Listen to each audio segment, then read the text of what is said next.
«Андрей, вставай, пора вставать». Светлана ласково прикоснулась к плечу полного мужчины в майке и потянула одеяло вниз. «Сейчас посмотрим, что у нас тут. Надеюсь, без происшествий». Мужчина медленно открыл глаза и посмотрел на женщину. Слегка улыбнулся одним уголком рта. «Лежи, не напрягайся. Сейчас я тебя умою». Женщина раскрыла упаковку влажных салфеток и начала бережно протирать лицо мужчины. Затем его подбородок и шею, слегка приподнимая голову. Это было непросто – улыбаться и одновременно придерживать тяжелую мужскую голову, протирая лицо салфеткой. «Ну вот, мы с тобой умылись. Сейчас потихоньку вставать начнем». Мужчина закрыл глаза. «Так, Андрей, не спать. Давай понемногу перевернемся». Женщина подсунула обе руки под спину мужчины и начала потихоньку переворачивать его на бок. Потом нужно будет спустить ноги с невысокой кровати и помочь сесть, а затем самое сложное – помочь перелезть в коляску. Молодая женщина 27 лет по имени Светлана выполняла эти мероприятия каждое утро на протяжении последних 2 лет. Это лишь малая часть того, что предстояло сделать в течение дня. Завтрак, процедуры, потом туалет, потом снова процедуры, обед, сон, процедуры, туалет и так без конца до самого вечера. Сама выбрала. Сама, никто другой. Могла ли иначе? Конечно, могла, но не получилось. В душе что-то резко ставило блок из невыносимого чувства жалости, долга и грез о счастливом исходе. Мужчина, за которым она ухаживала, был ее мужем. Приведя Андрея в порядок, Светлана начала собираться на работу. Муж получал пенсию по инвалидности, но ее не хватало даже на элементарные вещи первой необходимости. Лекарства, посещение платных процедур и многое другое жизненно важное. Закрыла дверь на ключ. Через час должна прийти мама Андрея. Затем вечером вахту снова примет Светлана. И так уже 2 года. Денег на приходящую сиделку не хватало. Начиналось все иначе. Светлана вышла замуж за Андрея, любя его без памяти. Андрей и сам не мог наглядеться на свою возлюбленную. Трудно было расставаться даже на несколько часов. Свадьба, медовый месяц, переезд в свою квартиру. Все казалось необычным, наполненным магией удачи и успехов. Жизнь казалась сплошным триумфом. И вдруг звонок из больницы. Муж попал в реанимацию после аварии. Андрей умело водил автомобиль. Любил ездить, но в этот раз ему не повезло. Или повезло. Он мог уцелеть в одном случае из 1000. И этот случай произошел. Сам Андрей остался жив, но серьезно пострадал. В 2 местах был сломан позвоночник с повреждением спинного мозга, паралич рук и ног. Врач говорил учтивым, бережным тоном, а Светлана слушала с широко раскрытыми глазами. Слезы? Слез не было. Был нестерпимый жуткий холод, который спускался из центра груди через живот до самого копчика. Но тогда это был лишь отголосок беды.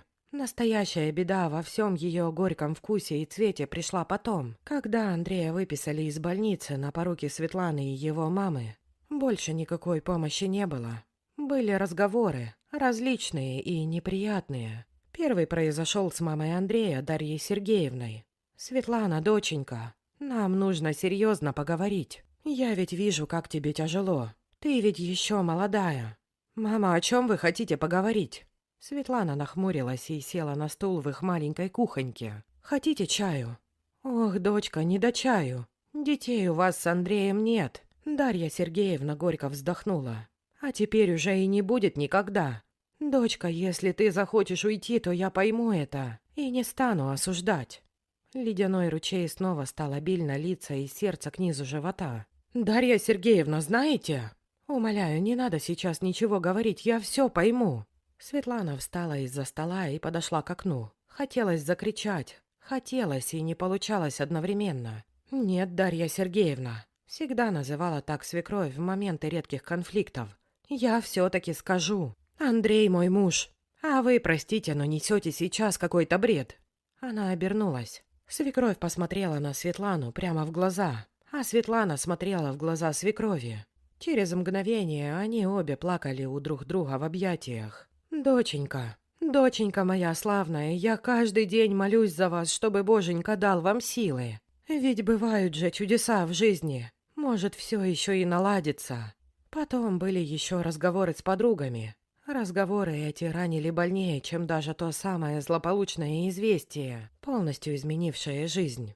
«Светка, ты подумай. Ты ведь еще молодая, вся жизнь впереди». Девушка с восточной внешностью сидела напротив Светланы в летнем кафе и дымила тонкой сигаретой. «Он же теперь и не мужик вовсе, так, просто, бревно». «Оксана, давай не будем об этом говорить лучше. Ты просто так меня пригласила». «Что не будем-то? Будешь из-под него всю жизнь утки таскать теперь?» Светлана резко встала. «Оксана, прикуси язык, я же попросила!» «Светуля, ты чего?» Оксана огляделась по сторонам. «Не надо кричать, я же ничего такого не сказала. Я что ли виновата, что у тебя мужика парализовала?» «Мужчина, что вы так на меня смотрите, а?» Оксана повернула голову вбок и громко обратилась к мужчине с залысинами. Мужчина не ответил. Светлана посмотрела на Оксану, взяла свою сумочку со столика и пошла к выходу. Вдогонку послышалось: «Ну и иди, иди!» «Да пошла ты!» Светлана выругалась про себя и, едва сдерживая слезы, пошла по тротуару в сторону набережной. Хотелось подышать свежим воздухом. На набережной было прохладно. Август заканчивался, совсем скоро осень. Светлана поежилась и оперлась о перила, засмотрелась на воду.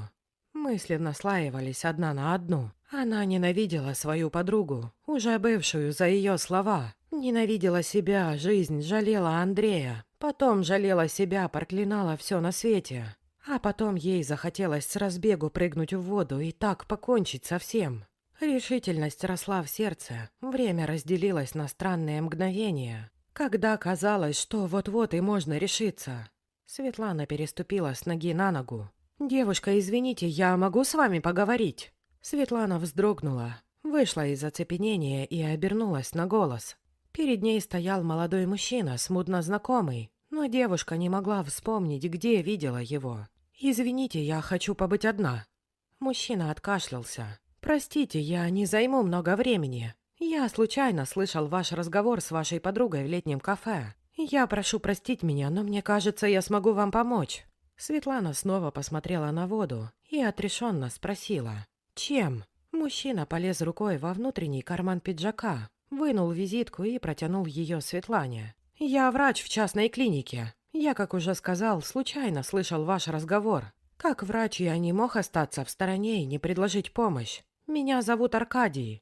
«Светлана». Она осмотрела визитку. «Очень приятно, Светлана, я понимаю, что говорю несколько абсурдно, но я правда хочу предложить вам помощь». Светлана посмотрела в глаза Аркадия.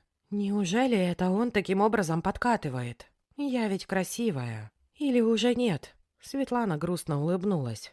«И что вы предлагаете? Давайте начнем с осмотра. Вы где живете? Давайте договоримся, и завтра я приеду к вам со специалистами. Осмотр проведем прямо у вас на дому». Честно говоря, если бы сейчас у Светланы спросили, как она доверилась практически незнакомому мужчине, то она просто не смогла бы ответить. Но в тот день она дала Аркадию свой телефон и обговорила время. Случаются же в жизни моменты истины, моменты наития, когда человека ведет по судьбе неведомая сила. Наверное, эту силу и принято называть Богом. На следующий день Аркадий приехал в квартиру Светланы и Андрея. Он был не один. С ним приехала женщина лет 40. Они поздоровались и вошли в квартиру. «Светлана, извините, я могу вас так называть?» Женщина заговорила первой. «Аркадий сказал мне, что вам нужна помощь. Давайте сразу перейдем к делу. У вас есть медицинская карта или выписки из нее?» Разговор происходил на кухне, но женщина, которую звали Валентиной, и сам Аркадий отказались от чая. Светлана вышла из кухни и вернулась через несколько минут с ворохом бумаг в руках. «Вот, все, что я забрала из больницы. Простите, я не сильно разбираюсь, что именно вам надо». «Ничего, давайте все сюда». Валентина приняла бумаги из рук Светланы и сразу отложила несколько из них в сторону. «Аркадий, вот эти вот возьми, тут по твоей части». Прошло полчаса, и Валентина снова заговорила. «Я посмотрела. Рентген очень нечеткий, так что мы еще выполним серию снимков. Но это уже в клинике. А у тебя что, Аркадий?» Аркадий отложил бумаги. «Ну, как анестезиолог, я пока ничего конкретно не могу сказать. Из анамнеза видно, что были назначены мощные обезболивающие. Мне кажется, излишне. У вашего мужа после приема препаратов сонливость, вялость». Светлана кивнула головой. Препараты мы пересмотрим, подкорректируем». Светлана слушала и не могла поверить в то, что происходит. Она не знала, как сказать, но собралась с силами. «Аркадий, Валентина, я не знаю, как сказать, но у нас нет денег на лечение. Ведь вы же из платной клиники, нам едва хватает на платный массаж и...» Об этом мы уже подумали. Наша клиника сотрудничает с различными фондами и программами субсидирования. Я уверен, мы сможем вам помочь. Аркадий одобряюще улыбнулся. На этом разговор практически окончился. Потом Валентина и Аркадий провели осмотр Андрея. Что-то записывали в блокнотах, фотографировали спину, его ноги, суставы и снова что-то записывали. Переглядывались, а затем, попрощавшись со Светланой, ушли. Вечером Света все рассказала Дарье Сергеевне, свекрови. Они решили обсудить все в присутствии Андрея, усадив его повыше, спиной на подушке. «Ох, Светлана, все это кажется каким-то странным. Может, они какие-то проходимцы или того хуже? Мама, я не знаю, просто хочется верить. Может, они органами торгуют? А что, я недавно в журнале читала о таком случае». Андрей перевел взгляд на маму, и уголок его рта пополз вверх, он улыбался. «А ты что думаешь, Андрюша? Давай, если ты согласен, то моргни 2 раза». Андрей перестал улыбаться, рот снова стал грустным, но он отчетливо моргнул 2 раза. «Тогда с Богом, Андрюша. Светлана, ты должна им позвонить?» «Да, тогда звони». Через 3 дня Андрей был помещен в клинику под усиленный уход. В тот день и Светлана, и Дарья Сергеевна впервые вздохнули свободно после 2 лет тяжкого труда по уходу за обездвиженным Андреем. Ведь больно было не только ухаживать за ним и осознавать свою беспомощность. Больно было чувствовать то, что сам Андрей страдает, став обузой. Иной раз Светлана думала грешной мыслью. Хорошо, что сам встать не может. Она боялась даже помыслить о том, что Андрей может сам покончить со своими страданиями. Но его травмы не дали ему даже такого шанса, и слава богу. Через полгода после нескольких сложных операций и множества процедур и ухода Андрей начал говорить по слогам и мог едва-едва шевелить пальцами левой руки. Правда, это давалось ценой неимоверных усилий, после которых Андрей долго спал. Еще через месяц Андрей стал помаленьку сам пережевывать легкую пищу. Дарья Сергеевна с невероятным энтузиазмом молола блендером бананы, резала вареную морковь и делала прочие питательные коктейли для Андрея. Светлана не отставала от нее. Аркадия же она практически не видела. Все лечение проходило под контролем Валентины. Через 2 года Андрей вышел из больницы сам. На костылях, но сам, опираясь на Светлану. А через полгода... «Мама, знаете, а клинику-то ту закрыли, где Андрей лечился. Я вчера мимо проезжала, а там все забором огорожено. Какие-то работы ведутся». «Да? Интересно, что это там будет?» «Не знаю. Иногда мне кажется, что Аркадий и Валентина, да и клиника та. Что тебе кажется, дочка?» «Мне кажется, это были наши ангелы-хранители. Аркадий мой, а Валентина Андрея». Дарья Сергеевна встала, перекрестилась на окно и утвердительно кивнула. «Знаешь, дочка, мне до сих пор самой так кажется. О чем разговор, барышни?» В кухню вошел голый по пояс Андрей. На щеке блестела белизной пена для бритья. «Да так, сынок, болтаем о нашем, о девичьем. Ты что, пену с щеки не вытрешь?» Андрей медленно поднял правую руку, слегка поморщился и провел по щеке. «Отвык, все же заново учусь». Широкая улыбка озарила его лицо. «Ты это...» Светлана подошла к мужу и вытерла остатки пены с его щеки полотенцем. «Не придуривайся. Будешь проказничать, ночью накажу». Дарья Сергеевна хохотнула и громко отпила чай. «Бесстыдница ты у меня, Светка!» Андрей приобнял жену. «Да, еще какая. Имею право порадоваться своему женскому счастью». All right, everyone's presentations are done. Nick, the manager, said as he tried to move the discussion forward. Excuse me, I haven't. I recently found out something. Nick interrupted me and began to speak. There's apparently someone in this department who didn't graduate high school and is just a part-timer. Meetings should be for employees only. Absolutely right. His lackey, Mike, of course, agreed with Nick. I'm leaving. After leaving the meeting room, I started to shut down my computer. I noticed that an email had arrived, not in my personal inbox, but in the company's shared email. Thinking, there's no point in speaking up, no one will listen, I went home quietly. The next day, I heard a commotion from Nick's desk. He was staring at his computer screen, his face pale. "Nick? Is something wrong?" Mike looked at the screen with him. And he turned even paler than Nick. Why is he so angry? Knowing the reason for Mike's distress, I thought to myself, serves them right. My name is Adam. My mother passed away when I was in the 9th grade, and I was raised by my father. Well, you could hardly call it being raised. After my mother passed, my father changed. He drowned his sorrows in alcohol, and though he still went to work, he squandered our living expenses on horse racing. Because of that, I had to start working part-time as soon as I entered high school. Every month, I went to the convenience store with bills in hand that couldn't be auto-deducted from my father's account. Even though I endured it because I didn't want to be alone, I reached my limit in my 2nd year of high school and dropped out. I found a live-in job at a distant inn. Thank you for everything. The day I left home, my father, still staring at the TV, spoke. Take care. That was our last conversation. Back then, 18 wasn't the age of majority, so I needed my father's permission to work, and I couldn't hide my place of employment. Yet, my father never visited me even once. I kept working just to survive, and before I knew it, I was 42. Years of hard work paid off, and I was transferred to the headquarters. I was thrilled to be recognized by the company, as I thought I'd be working in the field until retirement due to my lack of formal education. Listen up. Our work can change the future of our employees. Don't drag us down. On my first day after the transfer, Nick, dressed in an expensive suit, spoke sternly. There was a reason for this. Our inn was located in a prominent tourist destination, known so well that everyone in the state could sing its commercial jingle. At its peak, we had 5 locations within the state. But that was long ago. Due to financial difficulties and aging facilities, only the place where I had worked for many years and the original establishment remained. I was prepared to lose my job anytime, but now there was a glimmer of hope. With the rise of social media, the tourist area where the inn was located started gaining attention again. Depending on how hard the sales department, where I was transferred, worked. We could either thrive or be forced to give up this prime location to the new hotel chains continuously popping up. For Nick, who had switched careers from another industry to strengthen our sales, this was a battle he couldn't afford to lose. I understood why he had to be strict. I will do my best. Nick sneered at my enthusiastic declaration.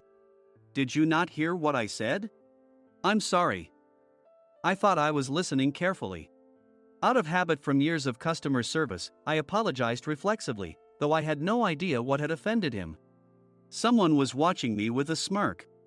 In this department, there are those who are expected to excel and those who have been shoved here because they have nowhere else to go.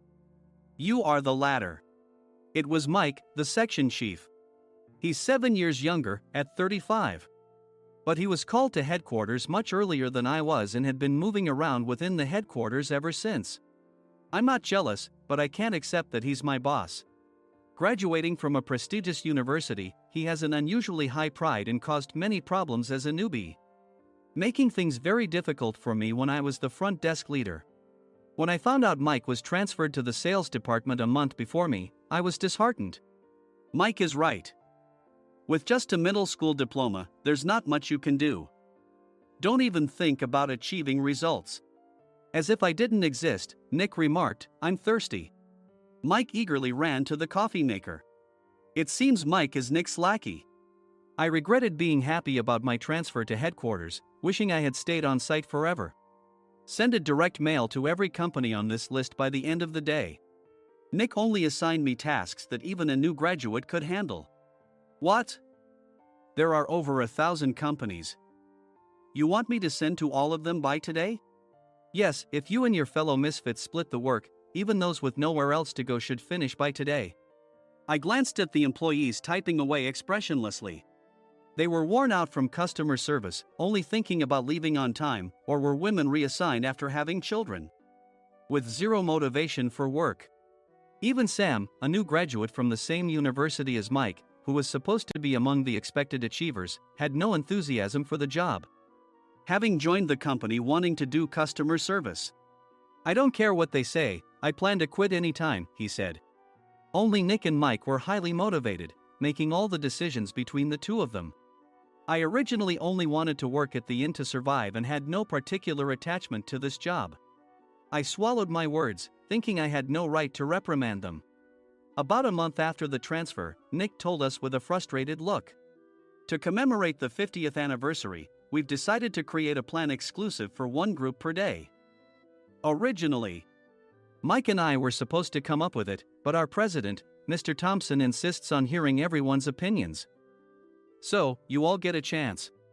As Nick explained, Mike began handing out prints. Make sure not to embarrass Nick. If your ideas are half-baked, you'll have to redo them. It seemed that they had printed his handwritten notes by Mr. Thompson, which included several questions and a section for free responses. It made sense why Nick had to seek our input, given that all responses had to be submitted to Mr. Thompson. We were given a week to think about it, and a meeting was scheduled to compile our ideas. My plan is to let guests enjoy both the old and modern America. Nick began the presentations. Guests would watch a master confectioner at a nearby traditional sweet shop make sweets in front of them. The welcome drink would be premium tea in a bottle. Nick's plan was certainly attractive. After his presentation, Nick called on us to present in the order we were seated. Just as I stood up for my turn. All right, everyone's presentations are done. Excuse me, I haven't. I recently found out something. Nick interrupted me. There's someone in this department who didn't graduate high school and is just a part-timer. He was likely talking about me. I joined the company as a part-timer and was made a full-time employee when I turned 20. That was 20 years ago, so Nick and Mike probably had no chance to know until recently. Meetings should be for employees only. Absolutely right. After that, Nick kept creating opportunities to solicit everyone's opinions, purposefully excluding me from speaking. The meeting unexpectedly heated up and went past the scheduled end time. A few people asked to leave, and the discussion continued with the remaining few. Still here? Normally, you'd leave in that situation. Though I had no attachment to the job initially, hearing kind words from customers made me want to make them happier. For someone like me, with nowhere to go, the inn was my home and customer service was my life. I felt pathetic about my current self. I'm leaving. I left the conference room and started shutting down my computer. I noticed an email had arrived, not in my personal inbox, but in the company's shared email. Thinking no one would listen to what I had to say anyway, I quietly went home. The next day, while preparing the DM as instructed, I heard a commotion from Nick's desk. In his haste to stand up, he hit his knee on the desk. He stared at his computer screen, his face pale. Nick! What's wrong? Mike, thinking he should be the first to rush over, approached Nick while still wearing his coat. He peered at the screen with Nick. And he turned even paler than Nick. Why is he so angry? Who is responsible for this company?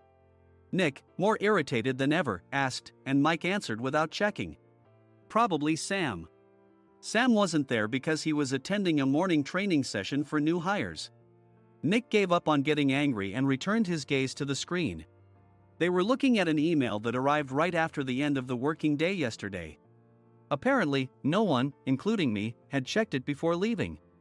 The email was from a large company that used us for their annual employee trips. The president and executives of that company also frequently used our services personally. President of the company, Mr. Mason himself, had declared that neither he nor his company would ever use our services again. Well, some companies cancel their employee trips or stop using our services due to financial struggles. Let's just move on. Mike kept wiping the sweat from his forehead with a handkerchief. Knowing why Mike was so agitated, I quietly watched their interaction. Do you know how much revenue we get from that company?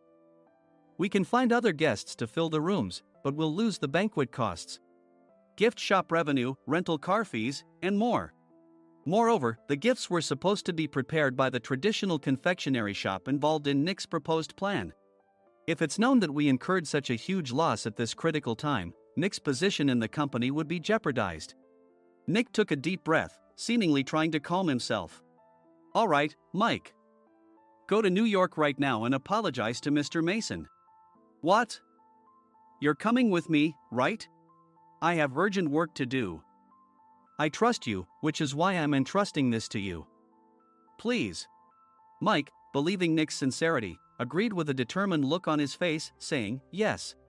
That's Nick for you." Even if Mike went to apologize, Nick would shift all the blame onto him if the client didn't change their mind. Well, it was Mike's fault to begin with, so it served him right. About 3 hours later, Sam answered a call from somewhere and repeatedly apologized, saying, "I'm very sorry." Everyone watched to see what was happening. After ending the call, he informed Nick with a weary tone. When Mike arrived at the client's company, he only made things worse, further infuriating Mr. Mason. He was demanding, "Get his boss here immediately." It was no wonder Sam was exhausted, dealing with such a call right after returning from training. "What is that idiot doing?" "All right, Adam, you're coming with me. If sacrificing Mike didn't work, then I must be next." Normally, I'd want to refuse at all costs, but I saw an opportunity in this situation. "If I can be of assistance, I'd be happy to join you." I immediately followed Nick, and we flew to New York. When we introduced ourselves at the reception, it became clear how serious the situation was, as the receptionist personally escorted us to the president's office. Angry voices leaked through the door, making both Nick and me uneasy. "Excuse me. I'm Nick, the supervisor. I understand my subordinate has caused you trouble, and I deeply apologize." Nick, with his experience in the corporate world, knew enough to offer an apology before excuses. However, his customer service skills left much to be desired. I sighed as I saw Mike trembling like a small dog in the corner of the room. "What kind of training are you giving your subordinates?" Mr. Mason glared at Nick with a red face. The intensity of his gaze made even Nick take a step back. Regrettably, I joined this company only 2 years ago and was unaware of Mike's issues. I should have identified his shortcomings sooner. Indeed, I should have realized sooner. No sensible person would come to apologize and then give a lengthy presentation on the drawbacks of not using their in. Nick froze, his mouth slightly open. Suspecting the worst, I picked up the documents that had fallen to the floor. It seemed Mike hastily prepared these documents on the plane, listing the disadvantages. Disadvantage 1: if you change the venue for the company trip, employees might suspect it's for cost-cutting reasons, leading to a negative impression. Reading it aloud half-jokingly, Nick snatched the papers from my hand and checked the contents with a furious expression. Among the stack of documents was a receipt from a nearby convenience store's copy machine. I felt a pang of dread, hoping he hadn't shown the receipt as well.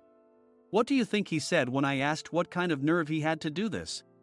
"I'm very sorry." Faced with the dire situation, Nick must have thought there was nothing left to do but apologize. In a voice smaller than I'd ever heard from him, he uttered words of apology. He said, "I'm a Harvard graduate. I don't believe I said anything wrong." "Mike, what have you done?" Forgetting his plan to pin the blame on Mike, Nick yelled loudly, even in front of Mr. Mason. "I didn't do anything wrong." "You're still saying that? Look at him."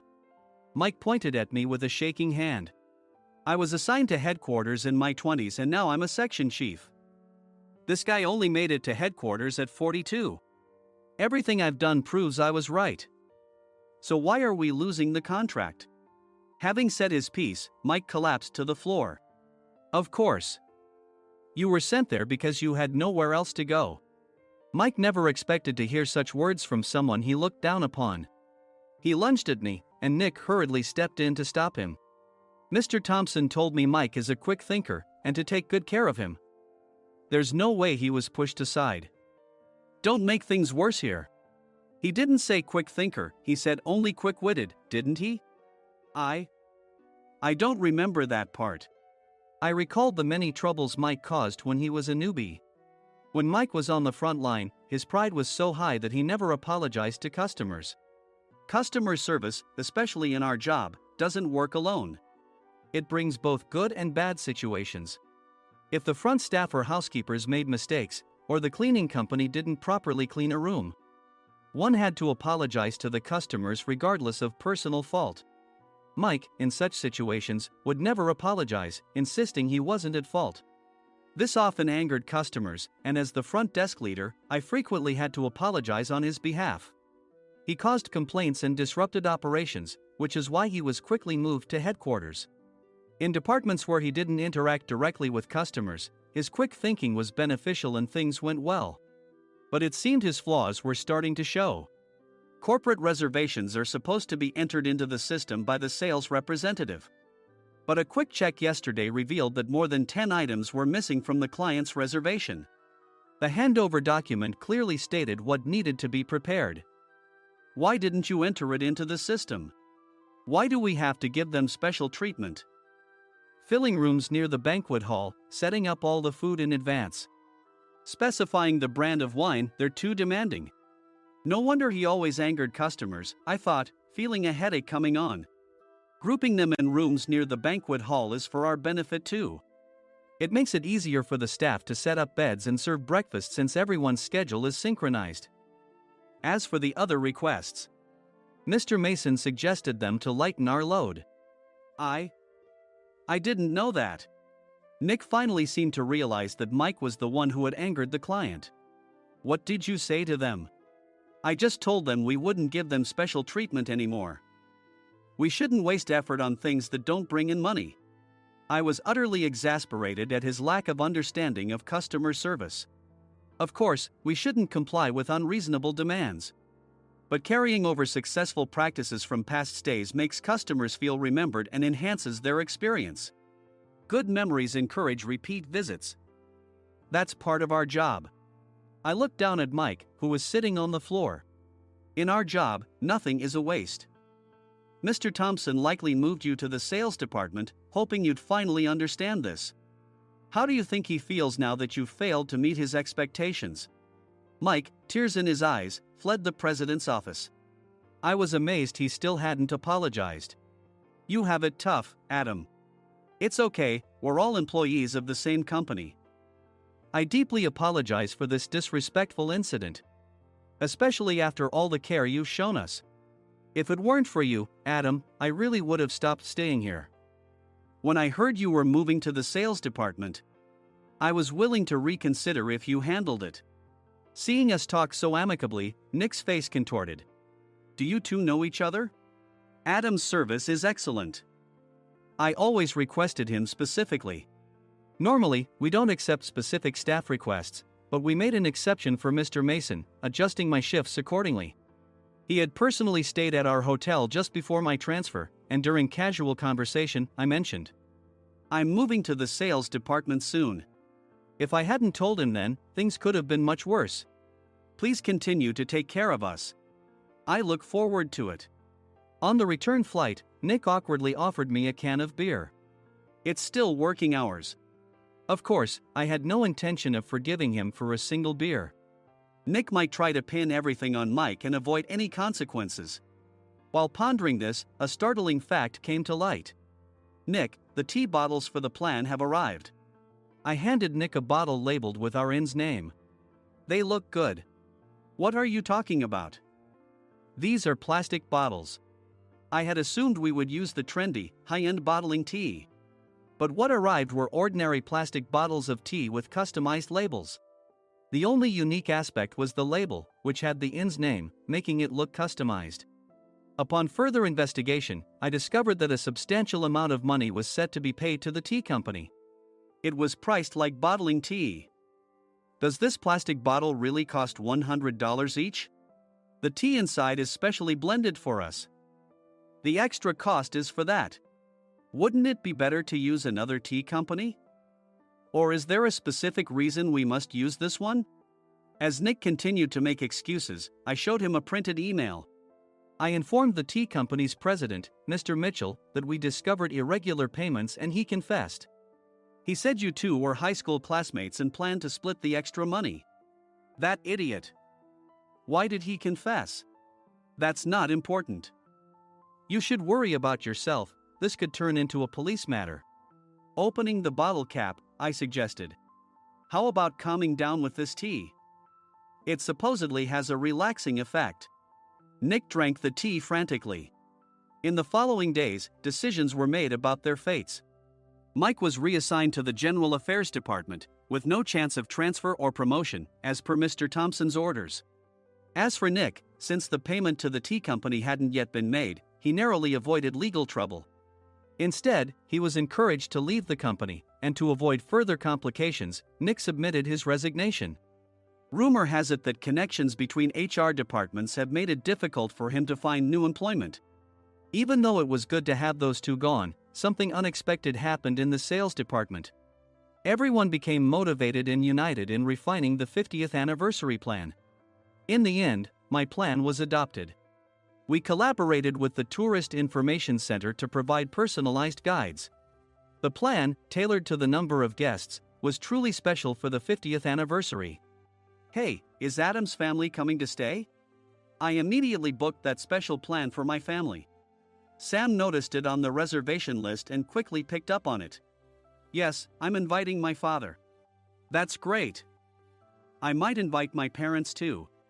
I lacked the courage to face my father just as Adam.